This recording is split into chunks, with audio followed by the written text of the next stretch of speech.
This was the content in my last video, the Black Organization's 3 central characters, the boss, Rum, and Jean. This video will be used to analyze several other cadres and members of the Black Organization. Judging by the content of the dialogue among the members of the Black Organization, Vermouth is probably the highest ranking character other than those 3 members, as well as being the most mysterious character in Detective Conan. Her first appearance was in anime episode 176 as Chris Vineyard, a 29-year-old American actress. Of course, this was a fake identity. After all, she learned disguise and voice-changing techniques from Kuroba 22 years ago as Sharon Vineyard to better disguise herself. The arc regarding her is the second one of Detective Conan, from the beginning of anime episode 226 to the end of anime episode 361. I have already analyzed her identity and her hatred of the Miyano family in part 17 of my Detective Conan main storyline and timeline chronology video series, so I don't want to repeat it this time. Rather, this time I'll mainly analyze her position and work in the Black Organization. Basically, her job is primarily assassination. Sometimes she will perform missions alone, but most of the time she will perform missions with Jean's team. It sounds impressive, a killer who can change her identity at any time. However, if you have watched my previous series of videos, you would know that Vermouth's assassination efficiency has not improved much since 20 years ago up until now, and maybe even degenerated. The killing of Starling 20 years ago was successful, but she accidentally left her fingerprints and let an important witness go, leading to her identity being discovered by the FBI in the future. 1 year ago, she was almost killed when she attempted to kill the undercover in the organization, Rai. When she assisted Pisco in the Shetty arc, she didn't help much either. Her plan to assassinate the Arare family in disguise as Arare Tomoaki was easily discovered by the FBI. The plan to assassinate Shetty in the Vermouth arc not only failed, but also resulted in the organization's sniper, Calvados, being killed. She was also seriously injured. She didn't help much in the Kido arc. Instead, she kept trying to persuade Jean to let go of their most dangerous opponent, Conan, and helping Conan confirm Kido's undercover identity. In London, she failed to assassinate Seta Medi. Instead, she shrank Medi's body, and Medi returned to Japan to join Conan's team with her daughter. In the Bourbon arc, the second assassination of Shetty failed, and false information was reported to the organization. In the Ram arc, being deceived by the Kuro couple, and almost being headshotted by Rai. If Jean saw these records, he might go crazy. After so many failures, that person still chose to forgive her.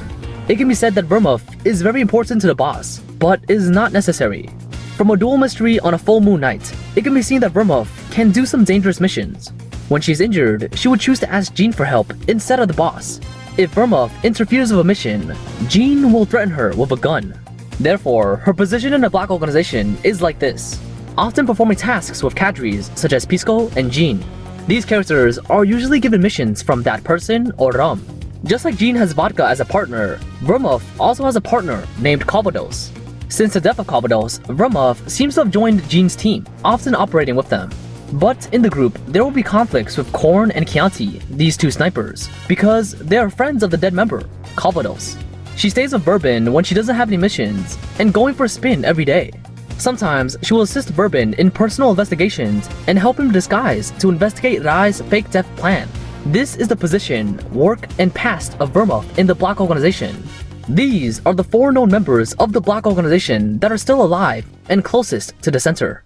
Apart from these 4 cadres, the closest member of that person is Pisco, whose real name is Masuyama Kenzo. Like Vermouth, both appearing in anime episode 176. He became a member of the Black Organization when he was young, and became a car company chairman with the help of the organization. His main work in the Black Organization includes funding the operation of the organization. Through his identity, he can participate in various high-level parties and assassinate certain powerful figures there. And since he joined the organization, he has served the Black Organization's boss for decades. Among all the members, his qualifications should be considered the oldest, being the predecessor of Jean and Irish. But his position in the Black Organization is not as high as his qualifications. After all, he's already 71 years old. His remaining usefulness and value are not much, and he also committed mistakes that were photographed by others during an assassination. If Pisco would have been arrested by the police, information about the Black Organization may have been exposed, so that person ordered Jean to kill him. Therefore, it can be seen that although both are senior cadres, Vermouth is more important than Pisco in that person's mind. And in the organization, both Vermouth and Jean looked down upon this old man who hadn't contributed much anymore. However, Irish respected him very much and regarded him as his father. For the Miyano couple, Pisco is one of the few people who can casually chit-chat in the entire organization, and they told him a lot about the APTX 4869 drug.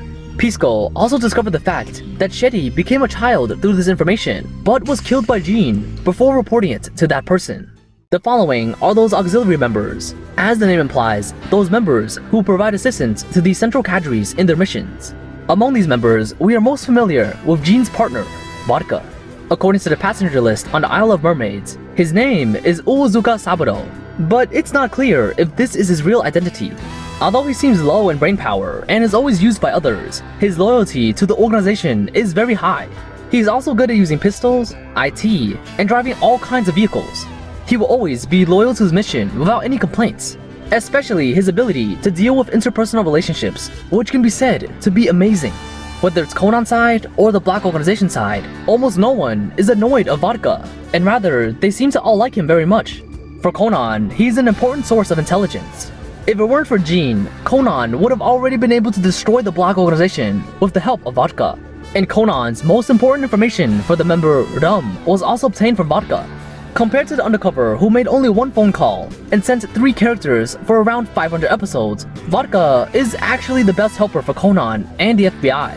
Just look at Conan's opposite reactions whenever he meets Jean and Vodka. For the Black Organization, no member is annoyed of Vodka. He can also partner up with anyone, having big respect for his boss and being loyal to the organization. This is why Jean always pardons and forgives him whenever he makes a mistake. His job in the Black Organization is mainly about assassination, bribery, and doing some trades alone. The reason he handles these transactions is that he's different from his partner, in that he's more mellow and good at establishing relationships with other people. But Jean usually scares those people during trades. So in many trading scenes, Jean is usually the support to Vodka. For example, in The Great Detective Turned Small, that undercover was very tense and anxious when he was talking to Jean, but when talking to Vodka, he seemed to be having a leisurely conversation. Oppositely to Vodka's cruel killing method, in some crucial moments, somehow it feels like he's very dumb. In the middle of the night, wearing sunglasses and using a flashlight to find someone, then tripping over some coffee beans, giving Kamal a brief moment to escape Chianti's shooting. What a nice guy.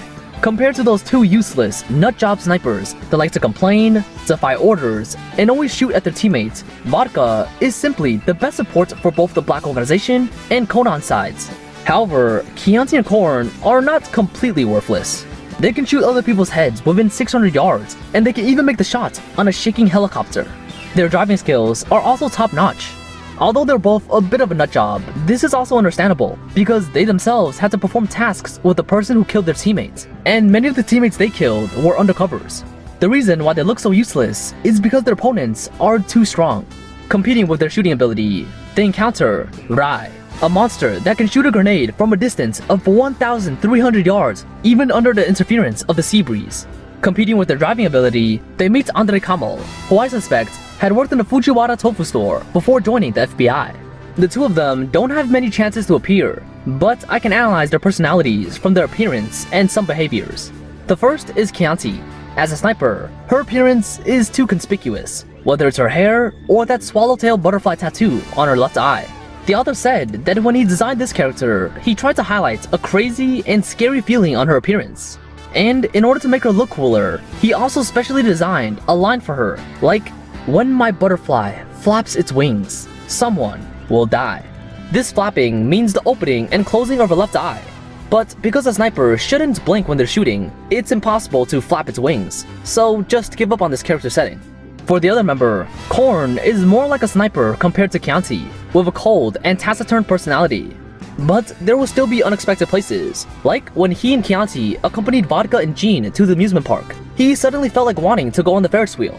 He would still feel shy when Chianti asked him if he wanted to ride the Ferris wheel. The biggest thing the 2 of them have in common is their hatred of Vermouth, believing that she killed their partner Calvados.